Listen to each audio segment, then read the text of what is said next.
In this video, I want to talk to you about the 6 exercises that you can do to build that six-pack without damaging your lower back.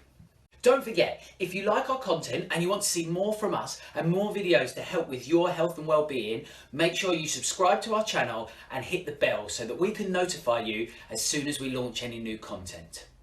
So, we're all interested and keen to develop that stomach and build that elusive six-pack.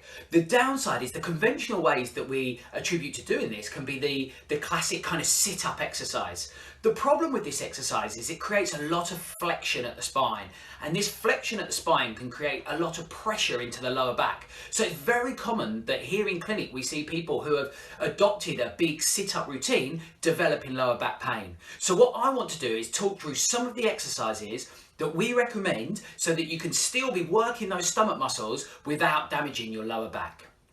Now, for these exercises, we would recommend that you do them each for 30 seconds, so that's a 3-minute set. And you can repeat this twice, but all in all, you can build your six-pack in 6 minutes. Number 1, the knee slides. Now, for the knee slides, really what we're doing is a similar movement of the sit-up. We lay on our back with our legs bent and our feet flat on the floor. Place both your hands on your thighs and slowly slide your hands up those thighs just to the point where you feel that stomach contraction.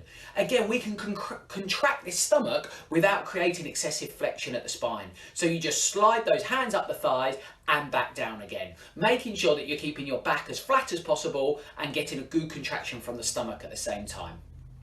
Exercise number 2, the reverse sit-up.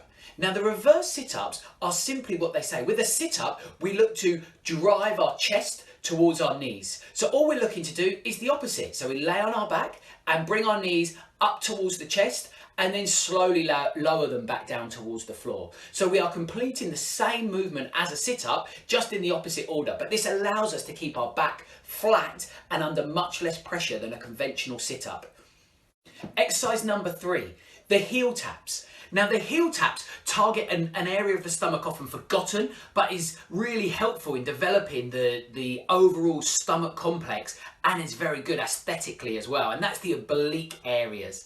Now with the obliques, what we want to do is be in the same position as we were for exercise number 1, our back flat and our feet on the floor with our legs bent. And all you're simply doing is tapping your heels or as far forward as you can. The further forward you get on that foot, the more that you'll feel those obliques working. So you'll create this almost side to side twisting movement, but you're keeping your back flat on the floor, and that will be working your obliques. Exercise number 4, the scissors. Now, for the scissors, we want to lay with our back nice and flat. And what you are looking to do is simply bring your leg with a straight leg up to 90 degrees and lower it back down to the floor.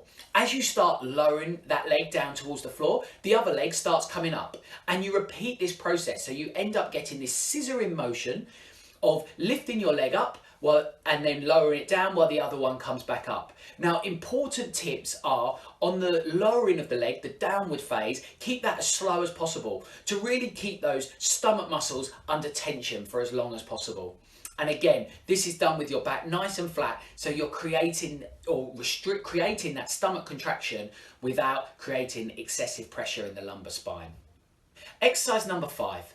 Wipers. Now, in a similar motion to the previous scissor exercise, what we're looking to do firstly is raise both our legs together to 90 degrees. Then what you're looking to do is slowly drop those to one side down towards the floor.